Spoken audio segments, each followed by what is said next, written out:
It looks like we're hosting Fantasy Grounds on our channel. I'm told it will knock that off here in a few minutes. I just stumbled out of it.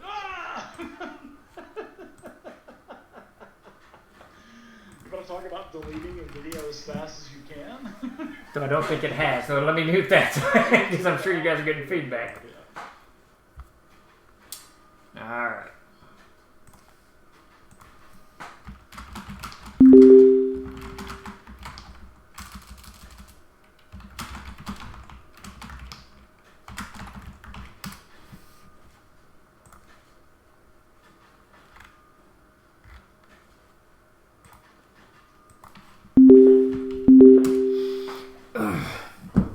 Okay, well apparently I'm live.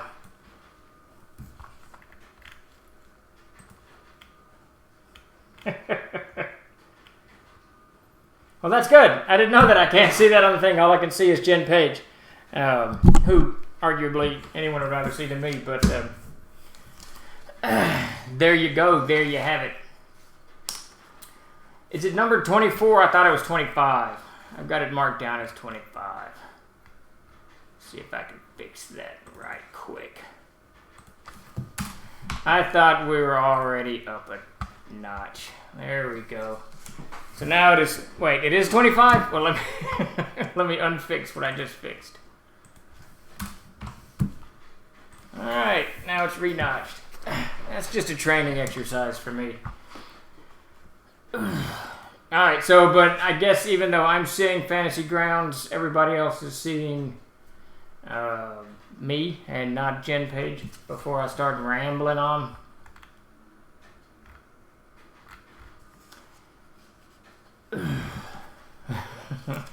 Yeah. Oh, good idea. Refresh, refresh.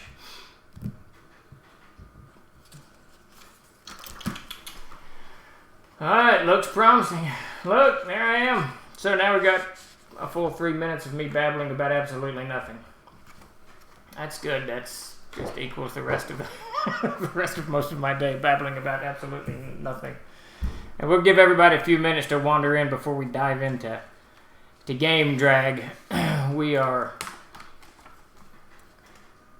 pounding it over here. See, every way I was going to say that sounded bad. We're working very hard over here getting prepped for Gamehole Con, which is next week. That, and we're trying to get Dens of Inequity Kickstarter rolling. There's some issues unforeseen issues that we'll work through in the next few days.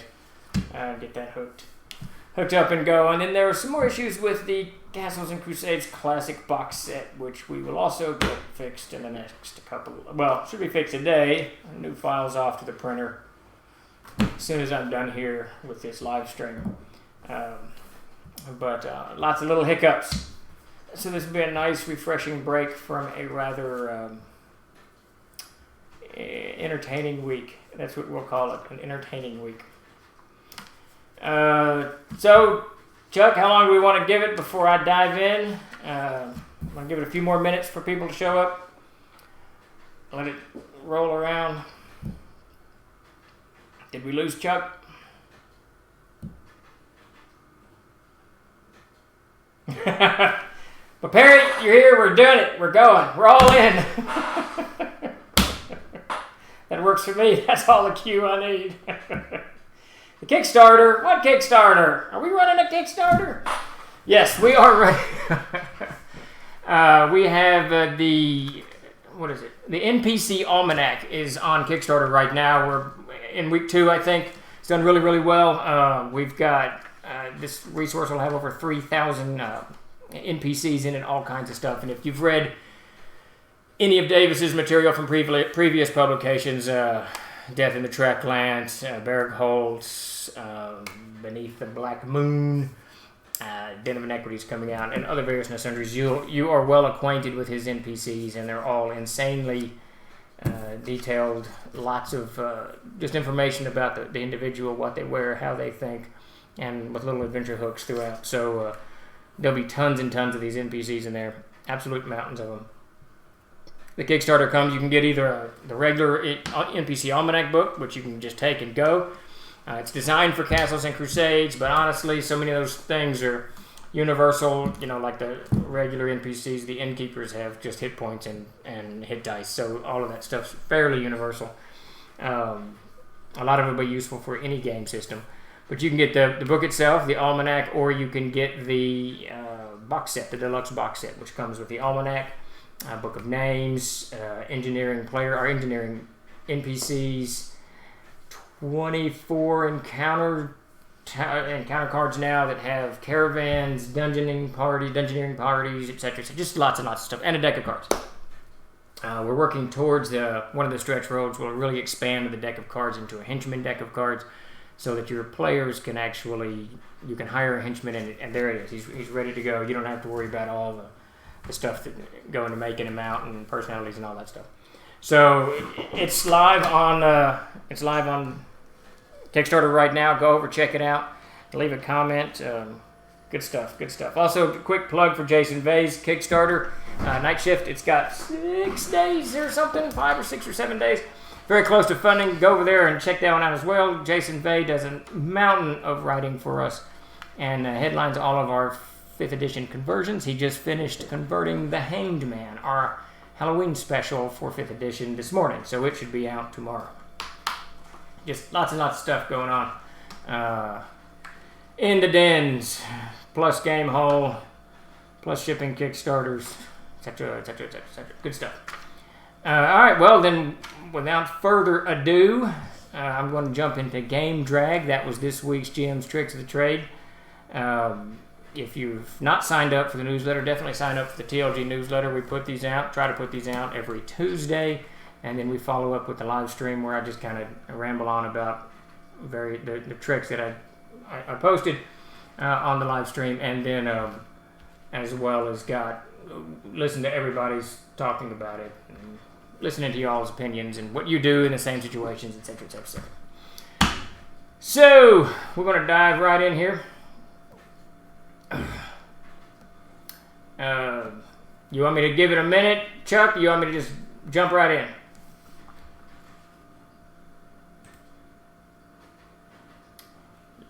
Lordy. All right, going for it. Okay, so this week's topic is game drag. So we've all experienced this, especially if you have a regular game that you're running. We run one every Thursday night. Tonight, in fact, I'll be running a game. If you run really long games or con games, especially by Saturday or Sunday at conventions, or even in just your daily, weekly game, you suffer a little bit of drag. Either players do or you do. It comes from exhaustion, burnout, a little bit of boredom with the way the campaign's gone, a character death. There's a million reasons that game drag can kind of settle in at the table. And it basically is where 1, 2, or most of the players just get a little bit, a little tired of the game. They're not focused on it. They're not into all the figuring out what's going on, solving the problems, etc. And we all got to work through it, or your game ends up being a round robin of sad people just talking about sad stuff, and you don't want to do that at the game table. Never at the game table. Save it for dinner after the game table or before the game table, but at the table you're supposed to be whipping it up. So I presented 5 things that I do to combat game drag, and the first of which is just try anything. Any kind of check or attribute check, allow the players to try anything. When you got a little bit of everything slowing down at the table, someone's going to be saying, someone's going to suggest this or suggest that. Let them try it. Let them dive right in. You make them have an attribute check or a skill check or whatever. None of that matters. The mechanics don't matter. What matters is that you get the individual trying something. If they've gotten, a severe problem in front of them, they can't solve it. 1 or 2 of the players are exhausted. Your game drag settles in as they can't get over this problem. They can't hurdle this thing. So everyone kind of settles down into this, trying to figure it out, and looking at their phone and wandering off. In the midst of that role-playing session, in the midst of that session, just whenever they suggest, well, what if we try this? What if we try that? Let them do it. Pick up a dice, make a check. Doesn't matter if it succeeds or fails. None of that matters. What matters is the players actually get to engage. And especially if it's something that's kind of outside the pale, it'll get other people thinking almost immediately outside of the box. Because, oh, wait a minute, Jim tried that, maybe this will work, that type of stuff. So it really, by doing that, it just allows everybody to kind of focus in on just something, anything, really. That old philosophy, it's a very troll lord philosophy that just do something. Doing nothing is bad, do something. Even if you're doing something that doesn't work, it's better than doing nothing. So I take that philosophy over to the game table, let players try whatever they can. Now, Castles and Crusades, of course, is that's my game of choice. That's very built for this. The Siege Engine allows people to make attribute checks on almost anything. It encourages this type of behavior at the table. So that game is built for it. I can't speak for the other game systems, but I'm certain they have something that you can, if you can't use rules and mechanics that they've got built into it, you certainly can hobble something together. And if nothing else, just snatch the Siege Engine. It's up all over the place. That's the mechanic that drives CSE. Use the Siege Engine. It works in any game system. It doesn't matter what system you're playing. It's very, very simple. Add your level, attribute bonus. But yeah, it's basically just keeping people involved. And in response to Chuck, it's those who have checked out, getting them back involved. But the try anything approach, it just has a broader context, because if people think that they're limited, if players think that they're limited by the skill sets that are written down on their piece of paper, that's all they're going to think about. But if they think, oh, wait a minute, I can do a little bit outside of this set of skills, outside of this feat or whatever it is, then it allows not only them to start thinking out of the box and other people to start thinking out of the box. And as soon as they're out of that box, they're out of the rut, not always, but mostly they're out of the rut, and the game can pick steam back up again. It's just a really good thing. Hello, W Trip. How's it going? Sup, nerds? Hey, Hot Chantel. What's happening? I still love the word nerd. I don't know why. It feels more heartwarming than geek. I don't know. Geek sounds too technical. Nerd just sounds, it's a good thing to be a nerd. It's like being a bear. Wait a minute. We're just going to drop that right there. I've been watching too much Always Sunny in Philadelphia. Okay. Moving beyond that crew of knuckleheads. So if that doesn't seem to work, if it doesn't seem to... I don't know, I'm making all kinds of Freudian slips today on shelters. I don't know what's going on. I think I need a vacation. So if that doesn't work, if the whole try anything approach doesn't work, something else I try, and this is kind of ties into the last two, I think, GM's tricks of the trade. I spring an encounter on them. This probably is the best. Honestly, easiest to do, easiest to manage, and the thing that gets people whipped up the most is a very sudden encounter. I try not to do it as an ambush. I just want it to be walking down the road, walking down the street, sitting in the bar, it doesn't matter what. Suddenly there's an explosion of action. And that way I can actually begin that part of the session, the kind of retrieving the session, I can begin it with an action phrase.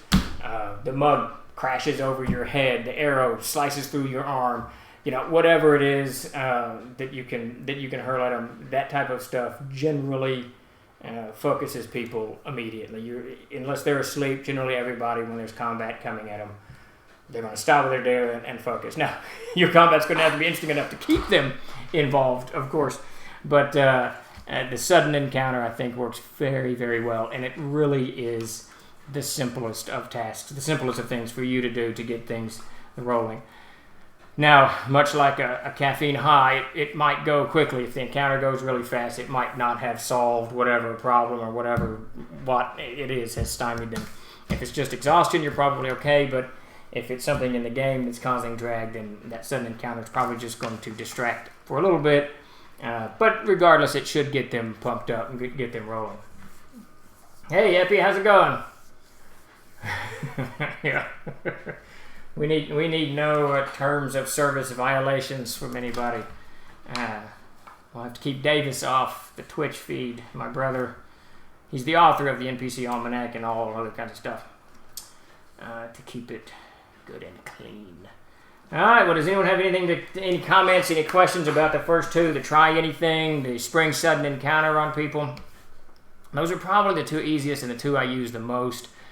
They don't have any really negative ramifications like some of the other tricks I'm going to talk about here in a few minutes.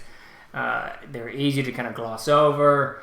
If the encounter, I forgot my panels. If the encounter goes horribly, you can drop hit points on the encounter so that it ends sooner than you had planned or whatever. A lot of manipulation go into the encounter, so it's easy to fire people up and shut it back down. And the try anything approach to it really has the same thing. I mean, they may try, whatever it is, and it doesn't have to succeed. So you just make the check really difficult to overcome. So they'll try anything, though it fires them up. It doesn't really have any meaning on your side of the screen.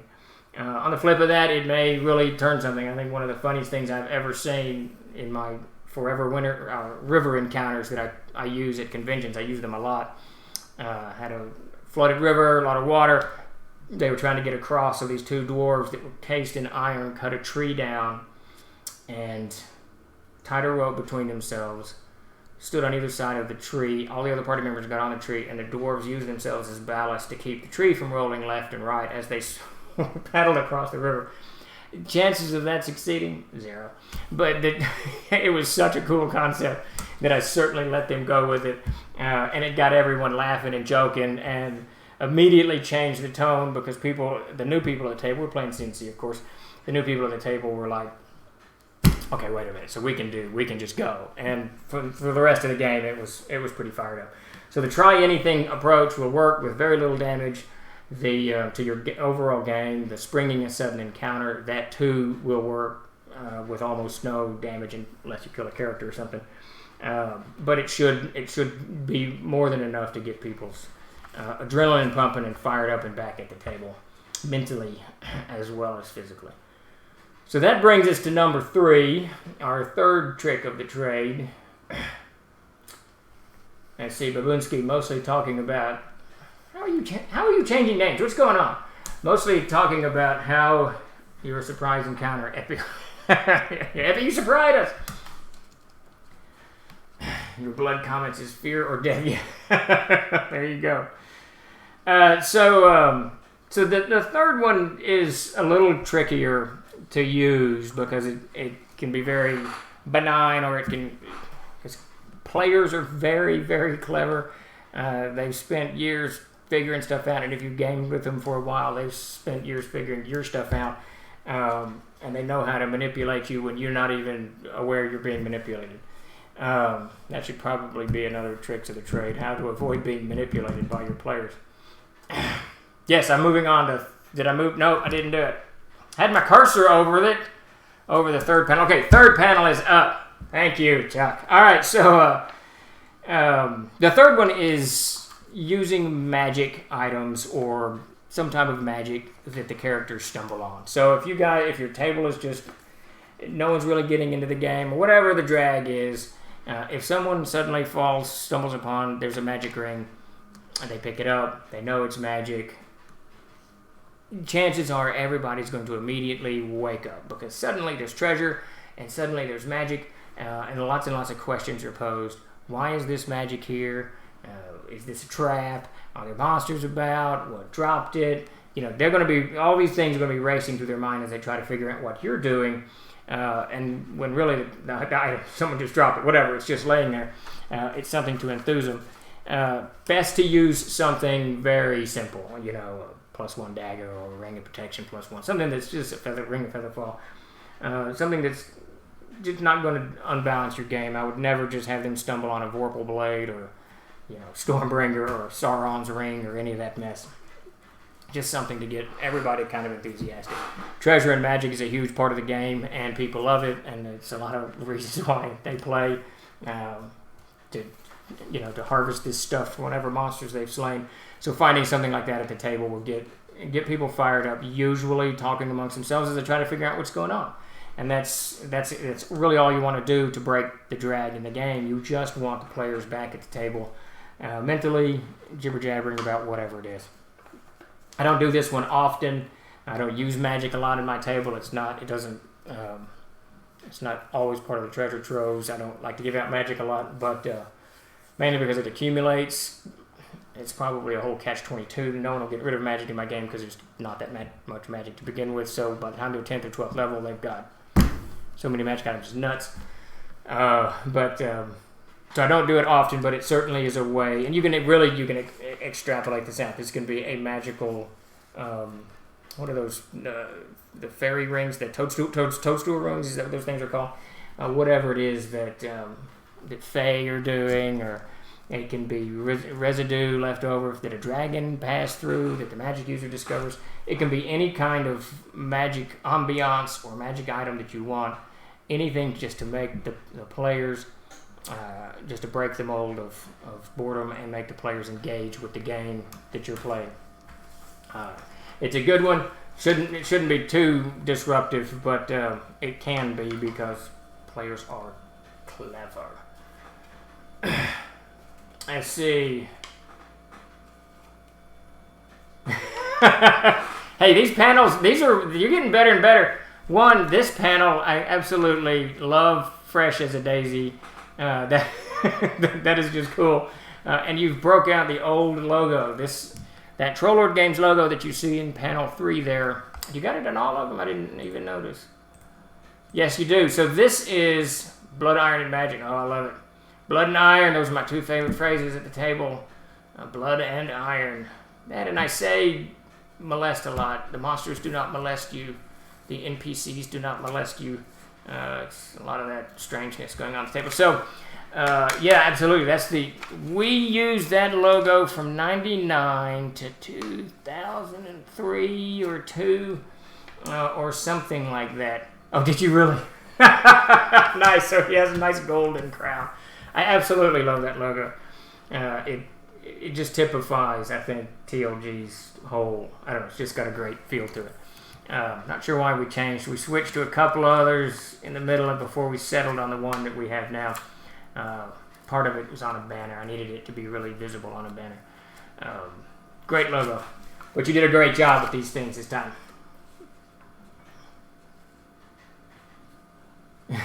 Oh, that just sucks, dude. Was it one of the original? Was it one of the original Mortality of Greens or one of the CNC versions? The original Mortality of Green was released in 2000. It came with a detached cover. Was written for our first RPG called Swords and Sorcery? Sword and Sorcery or Swords and Sorcery. I can't remember.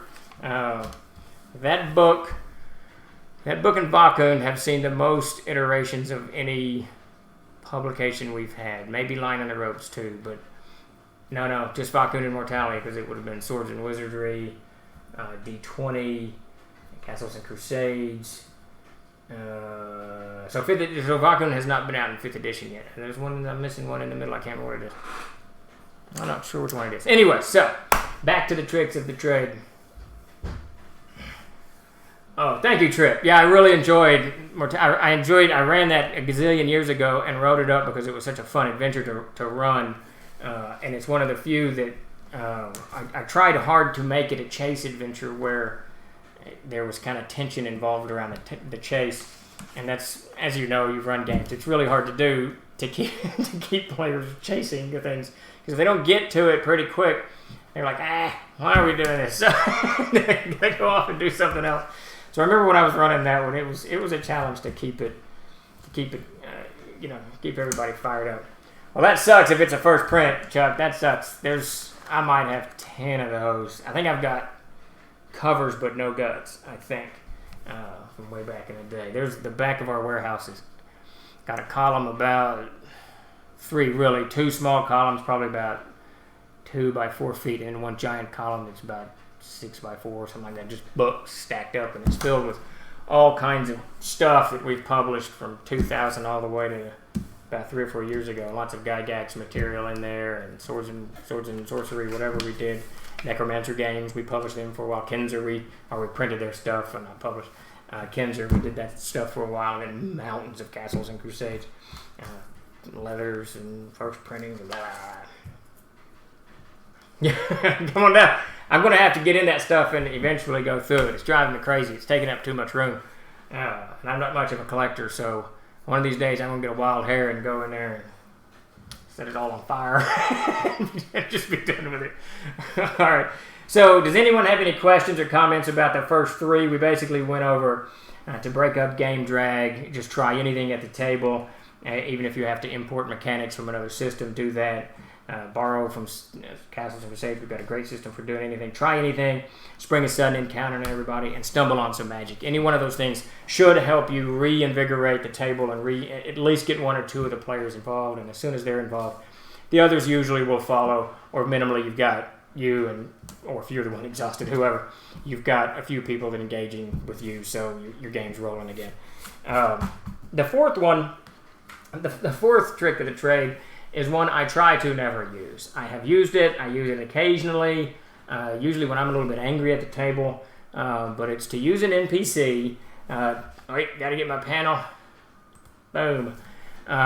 Using a non-player character to confront the party member. This is all. Frequently, it's a guardsman or a patrol or a ranger's out on march or what have you. It is. There's nothing like getting players fired up if someone in authority tries to bother their character. It's absolutely hysterical how very, very defensive people get and how very focused they get when any kind of figure tries to interact with them. If I even mention tax collectors in the Thursday night game, it's like a holy war begins because everybody's going to get killed. But usually if you'll have any kind of NPC, whether it's a baron, a sheriff, a bartender, whoever, it doesn't matter. Whoever it is, to confront the characters about something they did, something they're going to do, or something they didn't do and that they're just being accused of. Anything along those lines will bring people's attention to the table because they don't like being pushed around, especially once they've gotten a little bit of levels under them and a little bit more experience at the table. People don't want to be pushed around by NPCs. I don't either. No one does. The problem with this, the problem when you use NPCs in this way, is it can leave some lasting. If you're running an ongoing game, it can leave some lasting marks on people, and they won't forget that NPC or even the town that NPC is associated with, or organization or guild or whatever it is. And you can run into some serious issues with one. They're gonna take it out on that NPC to the end of time, or it'll color their interactions with other NPCs. They'll be bracing themselves to see if this other NPC, if NPC B is going to act like NPC A. But because it gets people so fired up so very, very quickly, it is a way to combat game drag. It will get people really focused. And usually everyone at the table, if an NPC is kind of haranguing or pushing around player 1 or character 1, then characters 2 through 5 are going to almost invariably come to their defense. It's kind of weird. It's kind of weird. You can have a giant sometimes attack character 1, and the others are like, "Well, you got in the way. You shouldn't have done that." But if an NPC starts haranguing them, it gets everyone fired up. It's a very interesting dynamic. Doesn't always work. Frequently does, and it frequently overworks, so that it ends up with a little bit of. There's a blast radius, I guess, that goes with using NPCs in this capacity because it gets people a little too fired up and they don't forget. So use that one with care. That kind of leads us to the last one. Before I dive into that, do we have any questions or comments or anything that anyone else does that dives in? Let's see. A Mint Fantastic Adventure. So Chuck, is that the one with the detachable cover? Because that too has had 3 iterations, I believe. There's another game system that Mortality came out in. I can't remember what it is. It has escaped me. Yes, I rarely, to answer your question, I rarely have characters arrested by NPCs. I have before by guardsmen or sheriffs or whatever it is. I have before.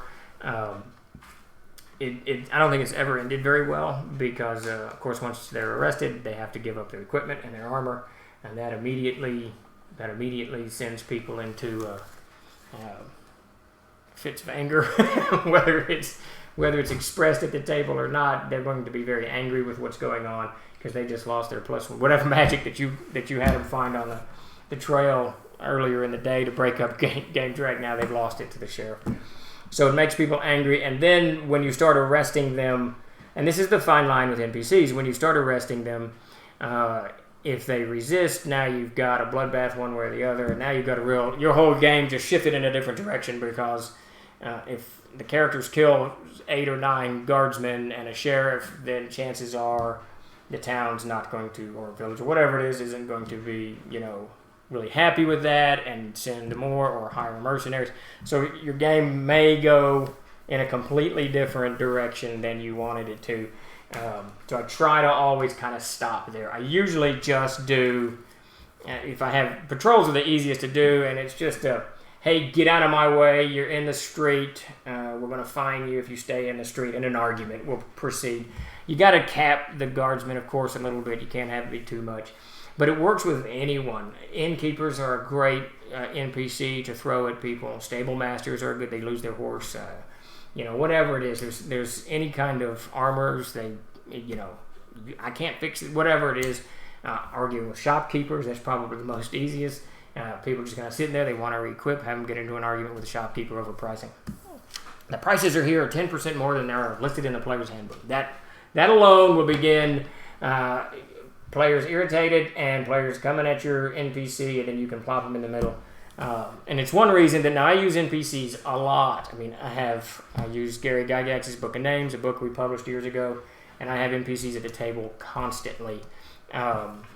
Most of them benign, 90% of them benign, 5%, probably 8% actually help the characters, and 1 or 2% actively are trying to hurt them. So I'll take one of these benign ones to just kind of spur things on. Like I said, it's a loaded weapon, though. It's easy to get that. It's easy to go afoul with the NPC because it can get people very angry very quickly. Let's see any comments. Oh wow, yeah, that's that's an old one. So it came out as a D20 in 2001 or 2, something like that. I can't remember.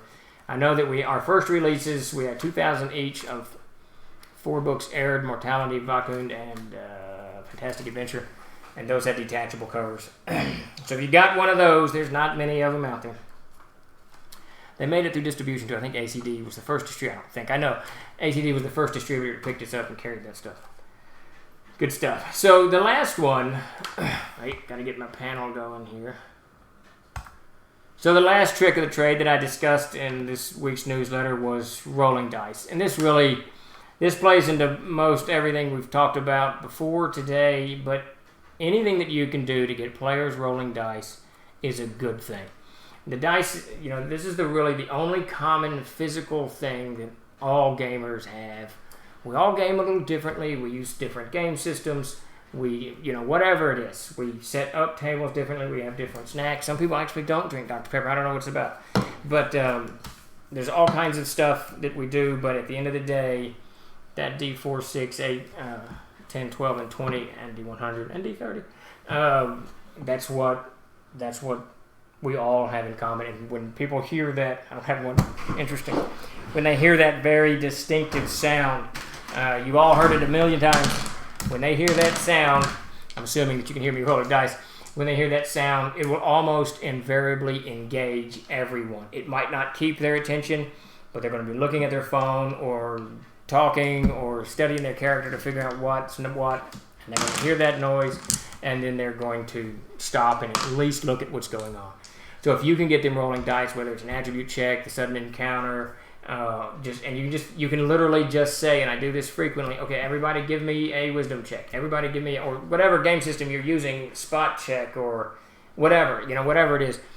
And it doesn't really mean anything. Write it down, use it later, doesn't matter. It just gets them rolling dice. It gets that sound, picking up the dice, that tactile feeling that we've all had as we pick them up, and it gets them rolling. And that's probably the best way to do it. Now, obviously, with dice rolling, it's a little bit more challenging than just having them roll dice. They've got to have a reason to roll dice.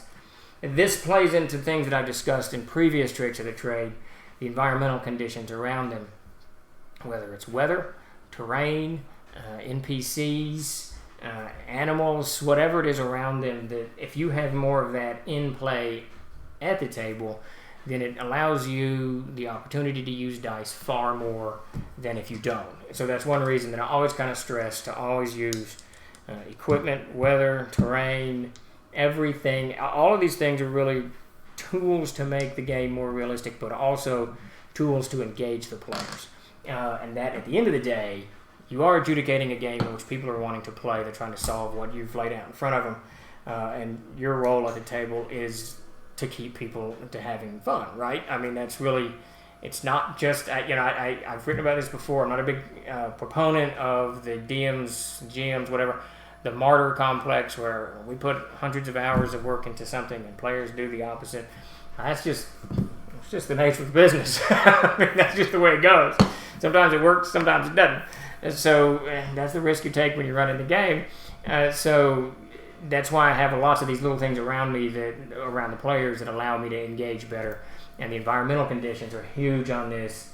Like I said, to recap it, terrain, equipment, NPCs, weather, so lots of stuff and it's the same stuff that you experience in the real world. You just bring it to the table, and that way, when you need to get their attention, when there's game drag going on, when something's happening that people aren't really there, you get that sound going, and you're going to get somebody, at least one or two people looking up, if not everybody. Holding them after that point that's on you. You've got to do something else. You got to kind of rope them in, and that's where some of these other tricks, just try anything, combat, finding magic. Seeing there's a perfect example. If you want them to do the finding of magic, spot check, someone makes it, doesn't matter who, two of them make it at the same time. They both spot a magic ring, or a ring laying in the bushes or laying on the ground, and they pick it up. So suddenly you've engaged those two players, and everybody else is going to pay attention at least a little bit. Wait, who's giving away free Dr. Pepper? Man, I want free Dr. Pepper. Wait, I got the Dr. Pepper. Speaking of which. Let that get too hot. It's not good. You should always drink Dr. Pepper super cold and from a can, never from a plastic bottle. It's just not. Good God, my collar's a mess. It's just bad form to drink Dr. Pepper. If I drank wine, I'm sure there's rules about drinking wine and coffee. I don't know. I don't drink either of those things. It's the same that goes with Dr. Pepper. From a can when it's cold. So I think we kind of rolled over all of these things that I do to fight game drag, to kind of recap for everybody. Get the players trying anything. A sudden encounter, that always helps bring it up. Have them stumble on some type of magic, whether it's treasure or a magical effect or what have you. To interacting with NPCs. Just whatever it is, get them rolling dice. Because rolling dice is what gets us all fired up. It's what we do. So that's it for this week's. I think next week I'm actually going to do, started it somewhere around here, we're going to do NPCs, kind of dovetails into the Kickstarter that we're running at the moment. The NPC Almanac, it's over there live, funded, blah, blah, blah. Go check it out. Definitely worth everybody's time, I think. It doesn't matter what system, I think you'll find a lot of value in it no matter what system you use. Even for those NPCs that are specifically crafted for Castles and Crusades, you'll be able to look. And I think with some effort, a little bit, you can convert them over to 5th edition or Swords and Wizardry, or Dungeon Crawl Classics, whatever game system, Rollmaster, I assume they're still making Rollmaster, whatever systems that you play, certainly any version of D&D. Except maybe 4th. I wasn't familiar with 4th, so I'm not sure how easy. But even then, it's going to be easy. So whatever system, the Almanac's there for you without a doubt. And then, we've got the Hanged Man, which is our Halloween special. Just came out. It's kind of a tongue-in-cheek. You really got to look at it to see what's going on.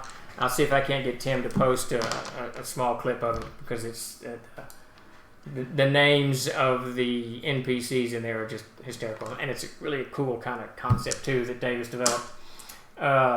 So Kickstarter, the Hanged Man for Castles and Crusades. We've got the Hanged Man 5th edition version coming out tomorrow, I think, a little bit more. Getting that done, but Jason Vay switched, that all converted and set up, so that should be rolling out tomorrow. Am I missing anything? I think that's it. Definitely sign up if you're not, sign up for the Tricks of the Trade. And we would love to hear from you guys. It's something I try to remind everyone that we really want to know what you're thinking. What do you do at the table to break up game drag? You guys have years and years of experience sitting behind those screens rolling dice. I guarantee you there's things you've done I've never thought of. So we would love to hear from you guys. All right, well, I think that's about it. I think Chuck and Tim have posted emails and websites for Kickstarters and the Hanged Man and whatever else we got going on. We'll be in Gamehole next week up in Madison. I think half the crew's going. Me, Tim, and Tyler, I'm about 90% certain. So if you're up in Madison, Wisconsin, swing by Gamehole and say hello. And after that, we will dive into the Kickstarter, the actual shipping of the Kickstarters. We really hope to get Dens of Inequity out this week. I made a huge mistake. I damaged a mountain of books that are unshippable now. They're fixing to go to the recycle bin, and that's going to cause shipping issues with Dens of Inequity. Shouldn't whiplash back too much. The classic box set, I think we're still waiting for those boxes. I finally got an email back from my rep over there. Boxes are printing, so I'm hoping in the next 2 weeks. I'm hoping really that they're on a truck by the time I'm back from Gamehole, but we'll see how that plays out. But within the plan is, not sure. I'll study the situation tomorrow, let everybody know who backed Dens of Inequity when that begins shipping. Long story short, I rushed stuff, damaged products, so I don't want to rush anything at this point. I want to wait and get this thing assembled correctly before I do more damage than I've already done. So chances are it's going to be after Gamehole that thing rolls out. But it's 80% ready to go. We will Tim and I'll do a big release on the PDFs tomorrow to get everybody's PDFs to them. We've got updated files for the classic box set, right? I'm getting these names all mixed up. The classic box set. Lots of edits went in. Thank you, Derek. He got a whole bunch of edits over to us, cleaned up a bunch of stuff. Very good.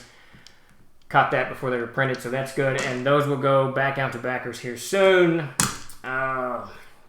Egypt is at the editor. Kaltarm is at the editor. Gaxmore's being converted. We're about halfway through, I think. I'm missing one. There's something else in there that I'm not talking about. No, I think that's it. I think our other one is the one we got going on live. So that's about it this week. Hope you all enjoyed it. And as always, give us a shout. Does anyone have any questions? Egyptium. Yeah, I can't spell it. It's like tome. Yeah, Tome of the Unclean. There's just some titles I'm just not going to be able to do. And Egyptium is going to be one of them. So I had to change my title to accommodate a friend of mine, and that's great, but it's in my head one way. It's going to be printed the other way. So it's just going to cause confusion until I fall over. At any rate, I think that's it for the week. And if anyone has any questions, shoot us an email.